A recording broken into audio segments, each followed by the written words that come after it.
3.5 ലക്ഷം ജനങ്ങളുള്ള ഐസ്ലാൻഡിന് 2012 131 റാങ്കിൽ നിന്ന് 2018 19ാമത്തെ റാങ്കിലേക്ക് എത്താൻ പറ്റുമെങ്കിൽ 130 കോടി ജനങ്ങളുള്ള ഇന്ത്യക്ക് എന്തുകൊണ്ടത് പറ്റുന്നില്ല? മലപ്പുറത്ത് പഞ്ചായത്ത് ഗ്രൗണ്ടിൽ വരെ ഇന്ത്യൻ ടീമിൽ കളിക്കാൻ പൊട്ടൻഷ്യൽ ഉള്ള പിള്ളേരുണ്ടാവും. അപ്പൊ നമുക്ക് പിള്ളേരില്ലാണ്ടല്ല, പിന്നെന്താ പ്രശ്നം? അതിന് നമുക്ക് കുറച്ച് ചരിത്രം അറിയണം. സ്വതന്ത്ര ഇന്ത്യയുടെ ആദ്യത്തെ ഫുട്ബോൾ മാച്ച് 1948 സമ്മർ ഒളിമ്പിക്സിൽ ഫ്രാൻസിനെതിരെയായിരുന്നു. പ്ലേയിങ് ലെവനിലെ 8 പേരും ബൂട്ടിലാണ്ടിറങ്ങിയ ആ കളി 2-1 നമ്മൾ തോറ്റു. 2 പെനാൽറ്റി മിസ്സാക്കിയെങ്കിലും ഫ്രാൻസിനെ വിറപ്പിക്കാൻ നമുക്ക് പറ്റി. കളി കണ്ട ഇംഗ്ലീഷ് മാധ്യമ പ്രവർത്തകര് അന്നത്തെ ക്യാപ്റ്റൻ ആയിരുന്ന തളിമരൻ ആവനോട് ചോദിച്ചു, നിങ്ങൾ എന്തുകൊണ്ടാണ് ബൂട്ടില്ലാണ്ട് കളിക്കുന്നതെന്ന്. അപ്പൊ മൂപ്പര് പറഞ്ഞൊരു മറുപടി ഉണ്ട്, നിങ്ങൾ കളിക്കുന്നത് ബൂട്ട് ബോളും ഞങ്ങൾ കളിക്കുന്നത് ഫുട്ബോളും. എല്ലാരും കേട്ടിട്ടുള്ള ഒരു കാര്യമാണ് 1950 ബ്രസീൽ വേൾഡ് കപ്പിൽ കളിക്കാൻ ക്ഷണം ഉണ്ടായിട്ടും ബൂട്ടില്ലാത്തതുകൊണ്ടാണ് നമ്മൾ പോവാഞ്ഞെന്നുള്ളത്. അത് ഈ പറയുന്ന ജയസൂര്യയുടെ ബാറ്റിലെ സ്പ്രിങ് പോലത്തെ ഒരു ഐറ്റാണ്. ഫുട്ബോൾ വേൾഡ് കപ്പിന് സ്പെൻഡ് ചെയ്യുന്നതിനേക്കാൾ നല്ലത് ഒളിമ്പിക്സിൽ ഫോക്കസ് ചെയ്യല്ലേ എന്നുള്ള ചിന്തയാണ് അന്ന് നമ്മളുടെ വേൾഡ് കപ്പ് എൻട്രി തടഞ്ഞത്. ആ തീരുമാനം പിന്നീട് പലരും ചോദ്യം ചെയ്തു. കാരണം അന്ന് കളിച്ച എല്ലാ ടീംസും ഇന്നത്തെ വേൾഡിലെ ടോപ്പ് ടീംസ് ആണ്. പിന്നീടുള്ള 15 വർഷം ഇന്ത്യൻ ഫുട്ബോളിന്റെ സുവർണ കാലമായിരുന്നു. ഇന്ത്യയുടെ ഏറ്റവും വലിയ അച്ചീവ്മെന്റ് ആയിട്ട് പറയുന്ന ഏഷ്യൻ കപ്പ് ഫൈനൽ വരെ നമ്മൾ എത്തി. 1956 4th പ്ലേസും 1962 ഏഷ്യൻ ഗെയിംസ് ഗോൾഡും ഒക്കെ അതിൽ പെടും. സയ്യിദ് അബ്ദുൾ റഹീം പോലത്തെ ഒരു കോച്ച് ഇന്ത്യൻ ഏഷ്യയിലെ തന്നെ ടോപ്പ് ടീമാക്കി മാറ്റി. ഇന്ത്യൻ ഫുട്ബോളിന്റെ തകർച്ചയുടെ തുടക്കമാണ് പിന്നീട് അങ്ങോട്ട് കണ്ടത്. അതിനാക്കം കൂട്ടിക്കൊണ്ട് ഇവിടെ മറ്റൊരു ഗെയിമിന് വൻ പ്രചാരം ലഭിക്കുകയും ചെയ്തു. അതിന് ചുക്കാൻ പിടിച്ചതാവട്ടെ കപിൽ ദേവും പിള്ളേരുമാണ്. അവരിവിടെ ഉണ്ടാക്കിയ ഇമ്പാക്ട് എന്തോരുണ്ടെന്ന് 1983 നിയുമ്പോൾ പറഞ്ഞത് ഓർമ്മയില്ലേ? ഗ്രാമങ്ങളിലൊക്കെ TV എത്തി തുടങ്ങി. ആൽത്തറയിലും ചായക്കടയിലും ക്രിക്കറ്റായി പ്രധാന വിഷയം. ഫീൽഡിങ്ങിലെ എല്ലാ പൊസിഷനും അറിയാത്തവർ വരെ ക്രിക്കറ്റിനെ കുറിച്ച് ആധികാരികമായിട്ട് തള്ളി. നമുക്കൊരു ദൈവം ഉണ്ടായി, മൂപ്പര് കാരണം നമ്മൾ ഉണക്കമടലിൽ വരെ MRF എന്ന് എഴുതി. ഗ്രാമങ്ങളിലെ ഗള്ളി ക്രിക്കറ്റിൽ നിന്ന് പിള്ളേര് കളിച്ച് ഇന്ത്യൻ ടീം വരെ എത്തി. ഫുട്ബോൾ MS ധോണിയെ ഇന്ത്യൻ ക്രിക്കറ്റിന് സംഭാവന ചെയ്യുകയും ചെയ്തു. പക്ഷെ ഇന്ത്യൻ സ്പോർട്സിന്റെ ഈ 1 ഡൈമെൻഷണൽ വളർച്ച തകർത്ത് കളഞ്ഞത് ഒരുപാട് കളികളാണ്. നാഷണൽ ഗെയിം അല്ലായിരുന്നിട്ട് കൂടി ആ പേരിൽ അറിയപ്പെട്ട ഹോക്കിയും ഫുട്ബോളും കബഡിയും ഒക്കെ അതിൽ വിടും. പിന്നീട് ഇന്ത്യൻ ഫുട്ബോൾ ക്യാപ്റ്റൻ ഒരു വീഡിയോ ഇട്ടു, നിങ്ങൾ ഞങ്ങളെ കളിയാക്കി, ഞങ്ങളെ ചീത്ത പറയും, എന്നാലും ഞങ്ങളുടെ കളി കാണണമെന്ന് ഗ്രൗണ്ടിലേക്ക് വാ. സുനിൽ ഛേത്രി, നെയ്മറിനേക്കാളും മെസ്സിയേക്കാളൊക്കെ ഇന്റർനാഷണൽ ഗോളുകളുള്ള ഒരു വ്യക്തി ഇങ്ങനെ പറയണമെങ്കിൽ ആ അവസ്ഥ ഒന്ന് ആലോചിക്കുക. ഇതിൽ ഏറ്റവും വലിയ തമാശ എന്താണെന്ന് വെച്ച് കഴിഞ്ഞാൽ ഈ വീഡിയോ വൈറലാക്കാൻ ഇന്ത്യൻ ക്രിക്കറ്റ് ക്യാപ്റ്റനായിട്ടുള്ള വിരാട് കോഹ്ലി വേണ്ടി വന്നു. ഇന്ത്യയിൽ വേറെ ഏത് സ്പോർട്സ് വളരണമെങ്കിലും ക്രിക്കറ്റിന്റെ ഫേസ് ആവശ്യമാണ് എന്നുള്ളത് കൊണ്ടാണ് ISLും പ്രോ കബഡിയിലും സച്ചിനും കോഹ്ലിയും ധോണിയും ഒക്കെ വന്നു തുടങ്ങിയത്. ISL ഇന്ത്യക്ക് ഒരു പുത്തൻ ഉണർവ് നൽകി. I-ലീഗ് ഏത് ചാനലാന്ന് ചോദിക്കുന്നതിൽ നിന്ന് ISL ഇന്ത്യയുടെ ലീഡിംഗ് ചാനൽ ടെലികാസ്റ്റ് ചെയ്യുന്നത് വരെ എത്തിയ ആ വളർച്ച. 5 കോടി സീസൺ ബജറ്റുള്ള I-ലീഗിൽ നിന്ന് 30 കോടി സീസൺ ബജറ്റുള്ള ISLലേക്ക് എത്തിയപ്പോ ഡെൽ പിറോയും അനൽക്കയും റോബർട്ടോ കാർലോസും നമുക്ക് വേണ്ടി കളിക്കാൻ വന്നു. വെറുമൊരു ടൂർണമെന്റ് ആയി തുടങ്ങിയ ISL ഇന്ത്യയുടെ മെയിൻ ലീഗ് ആയതിലെ പൊളിറ്റിക്സോ മസിൽ പവറോ നമ്മളിവിടെ ചർച്ച ചെയ്യുന്നില്ല. പക്ഷേ അത് ഇന്ത്യൻ ഫുട്ബോളിന് എന്ത് മാറ്റം കൊണ്ടുവന്നു എന്ന് മാത്രമേ നമ്മൾ നോക്കുന്നുള്ളൂ. കേരളത്തിന് ബ്ലാസ്റ്റേഴ്സ് ഒരു വികാരമായി മാറി. കൂടെ സച്ചിനും കൂടി ആയപ്പോൾ സ്റ്റേഡിയം നിറഞ്ഞു. അങ്ങനെ തർക്കങ്ങളും ഉണ്ടായി. സച്ചിൻ ബ്ലാസ്റ്റേഴ്സിലേക്ക് വന്നുകൊണ്ടാണ് ഇവർക്ക് ഇത്ര ഫാൻസ് എന്ന് ഒരു ടീംസ് പറഞ്ഞുണ്ടാക്കി. പക്ഷെ കേരളത്തിൽ ഫുട്ബോൾ ഫാൻസ് ഇത്ര അധികം ഉള്ളതുകൊണ്ടാണ് മുംബൈയിൽ ഒരു ടീം ഉണ്ടായിട്ടും സച്ചിൻ ഇങ്ങോട്ട് വന്നതെന്ന് ആ ദുരന്തങ്ങൾക്ക് മനസ്സിലായില്ല. തുടക്കത്തിലെ 2-3 സീസൺ കഴിഞ്ഞപ്പോൾ ആ ആവേശം അങ്ങോട്ട് കുറഞ്ഞു. പക്ഷെ ഇന്ത്യൻ ഫുട്ബോൾ വസന്തത്തിന് വെയിറ്റ് ചെയ്തിരുന്ന മഞ്ഞപ്പട ടീമിന്റെ കൂടെ യാത്ര ചെയ്യാൻ അവർക്ക് കരുത്താകുകയും ചെയ്തു. എന്നാലും ISL ഒരു ഗ്ലോറിഫൈഡ് I-ലീഗായി മാറാതെ സൂക്ഷിക്കേണ്ടത് ഓരോ ടീം മാനേജ്മെന്റിന്റെയും ചുമതലയാണ്. യൂറോപ്പിലെയും സൗത്ത് അമേരിക്കയിലെയും 3rd ഡിവിഷൻ പ്ലെയേഴ്സിനെ വെച്ചിട്ട് എത്ര നാൾ ഈ ലീഗ് ഓടും എന്നുള്ളത് എനിക്ക് സംശയമാണ്. പക്ഷെ തൃശ്ശൂരിലെയും കണ്ണൂരിലെയും മലപ്പുറത്തെയും പിള്ളേർ കൂടുതൽ കളിച്ചു കഴിഞ്ഞാൽ അതുണ്ടാക്കാൻ പോകുന്ന ഓളം ഒന്ന് വേറെയാണ്.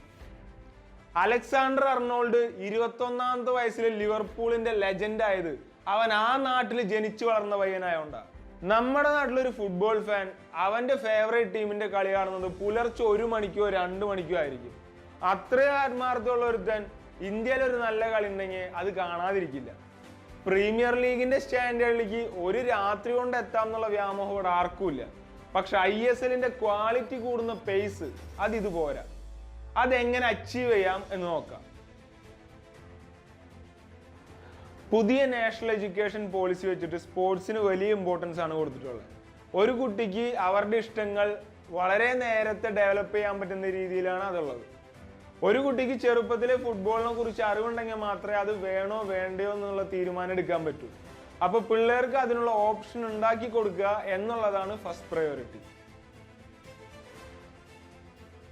ബാർക്കിന്റെ കണക്കനുസരിച്ച് 2018 ഫിഫ വേൾഡ് കപ്പ് ഇന്ത്യയിൽ ഏകദേശം 10 മുതൽ 25 കോടി പേർ വരെ കണ്ടിട്ടുണ്ട്. അതിൽ പകുതിയിലധികം പേര് ചൂസ് ചെയ്തിട്ടുള്ളത് റീജിയണൽ ലാംഗ്വേജസിലുള്ള കമന്ററിയാണ്. നമുക്ക് എല്ലാവർക്കും അറിയാം, നമ്മളെല്ലാവരും കേട്ടിട്ടുള്ള ഷൈജുവിന്റെ കമന്ററി ആയിരിക്കും. ഗ്രൂപ്പ് സ്റ്റേജ് മത്സരങ്ങൾ 5:30-ക്കും രാത്രി 8:30-ക്കും ഒക്കെ ആയതാണ് ഈ വേൾഡ് കപ്പ് ഇന്ത്യയിൽ ഇത്ര റീച്ച് ആവാൻ കാരണം. അപ്പോ 2022 ഖത്തർ വേൾഡ് കപ്പ് ഇതിനേലും അടിപൊളിയായിട്ട് ഇന്ത്യക്കാർ ആഘോഷിക്കുന്നുള്ളതിൽ ഒരു സംശയമില്ല. ഇന്ത്യയിൽ നിന്ന് ഇത്ര അടുത്ത് ഒരു വേൾഡ് കപ്പ് ഇതിനു മുന്നേ നടന്നിട്ടുമില്ല, ഇനി ഒരു 12 വർഷത്തേക്ക് നടക്കൂല. അപ്പോ ഇന്ത്യയിൽ പ്രത്യേകിച്ച് കേരളത്തിൽ ഫുട്ബോളിനൊരു സുവർണ കാലാണ് വരാൻ പോണത്. ഇതൊക്കെ ഞാൻ പറയുന്നത് എന്തിനാണെന്ന് വെച്ചാൽ നേരത്തെ പറഞ്ഞ പിള്ളേരുടെ പേരൻസിന് കേൾക്കാൻ വേണ്ടിയിട്ടാണ്. തിരുവനന്തപുരത്ത് നടന്ന ഗോകുൽ FC-യുടെ സെലക്ഷന് പത്തനംതിട്ടയിലുള്ള ഒരു പയ്യന് പോകാൻ പറ്റിയില്ല. അവൻ പോയിരുന്നെങ്കിൽ സെലക്ഷൻ ഉറപ്പായിരുന്നു എന്ന് ആ നാട്ടിലെല്ലാവരും പറയുന്നു. പക്ഷെ അവന്റെ പേരൻസിന് അതൊരു കരിയർ ആയിട്ട് തോന്നിയില്ല. നിങ്ങളുടെ പിള്ളേർ ഫുട്ബോൾ ഇഷ്ടപ്പെടുന്നുണ്ടെങ്കിൽ അതൊരു കരിയർ ആക്കാനായിട്ട് അവരെ സപ്പോർട്ട് ചെയ്യുക. ഇന്ത്യയിൽ ഇപ്പോൾ ഫുട്ബോൾ ഒരു എന്റർടൈൻമെന്റും ക്രിക്കറ്റ് ഒരു പ്രൊഫഷനുമാണ്. അത് മാറണം. IPL ഒരു പ്ലെയറുടെ മാക്സിമം വാല്യൂ എന്ന് പറയുന്നത് 20 കോടിയാണെങ്കിൽ ഫുട്ബോളിൽ നെയ്മർ മാത്രം വിറ്റുപോയത് 2000 കോടിക്കാണ്. നിങ്ങൾ പലരോടും ചെറുപ്പത്തിൽ ഫുട്ബോൾ കളിക്കുമ്പോൾ പേരൻസ് പറഞ്ഞിട്ടുണ്ടായിരിക്കും പഠിച്ച് വല്ല ജോലിക്ക് പോവാൻ. നിങ്ങളെ പിള്ളേരോട് അങ്ങനെ പറയാതിരിക്കുക. ചിലപ്പോ അവര് കളിച്ച് വളർന്ന് വലുതായി ജോപ്പോൾ അഞ്ചേരിയെ പോലെ നിങ്ങളുടെ നാടറിയപ്പെടുന്നത് അവരുടെ പേരിലായിരിക്കും. അടുത്തായി ഗവൺമെന്റ് എന്ത് ചെയ്യാൻ പറ്റും നോക്കാം. ഓൾ ഇന്ത്യ ഫുട്ബോൾ ഫെഡറേഷന്റെ കണക്കനുസരിച്ച് ഇന്ത്യയിലെ ഏകദേശം 8000 ഫുട്ബോൾ കോച്ചുമാരാണുള്ളത്. അതിൽ തന്നെ ഏഷ്യൻ ഫുട്ബോൾ കോൺഫെഡറേഷന്റെ 23 പ്രോ ലൈസൻസ് ഉള്ള കോച്ചുമാരേ ഉള്ളൂ. ഇന്ത്യയിൽ ഫുട്ബോൾ കോച്ചുമാരുടെ എണ്ണം കൂടാണ്ട് ഒരിക്കലും ഫുട്ബോൾ വളരില്ല. അതിന് ഗവൺമെന്റ് ആ പ്രൊഫഷൻ മാക്സിമം ബൂസ്റ്റ് ചെയ്യുന്ന രീതിയിലുള്ള പോളിസീസ് കൊണ്ടുവരണം. എന്നാൽ മാത്രമേ കൂടുതൽ യുവാക്കൾ അതിലേക്ക് അട്രാക്ട് ചെയ്യപ്പെടുള്ളൂ. അങ്ങനെ നമുക്ക് ഫുട്ബോൾ വളർത്താൻ പറ്റും. ഗവൺമെന്റ് ആണ് ഒരു നാട്ടിലെ സ്പോർട്സ് ഡെവലപ്മെന്റ് പ്രധാന പങ്ക് വഹിക്കേണ്ടതെന്നുള്ളതിൽ ഒരു സംശയമില്ല. എന്ന് വെച്ചിട്ട് കുറെ സ്റ്റേഡിയം പണിതുകൊണ്ട് കാര്യമുണ്ടോ? അതുമില്ല. നമ്മൾ കോമൺവെൽത്ത് ഗെയിംസിനൊക്കെ പണിതിട്ടുള്ള സ്റ്റേഡിയംസ് മെയിൻറ്റെയിൻ ചെയ്യാൻ തന്നെ നല്ല ചെലവാണ്. ഫുട്ബോൾ അക്കാഡമികളാവട്ടെ ട്രിവാൻഡ്രം, കൊച്ചി, കോഴിക്കോട് പോലുള്ള സിറ്റീസിലാണ് അവരുടെ ട്രെയിനിങ് അക്കാഡമീസ് തുടങ്ങുന്നത്. വയനാടും ഇടുക്കിയിലുള്ള പിള്ളേർക്ക് അത് വലിയൊരു ബുദ്ധിമുട്ടായി മാറും.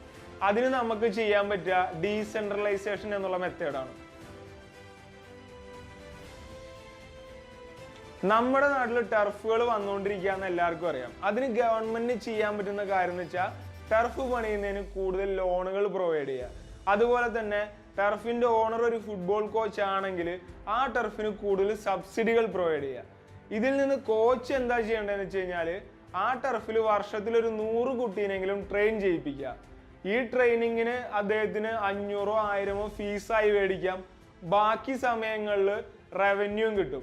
മൊത്തത്തിൽ നോക്കുകയാണെങ്കിൽ ഫുട്ബോൾ വളരാൻ വേണ്ടിയിട്ട് കേരളത്തിലെ ഒരു സ്റ്റേഡിയം പണിയുന്ന പൈസ പോലും ആവുന്നില്ല.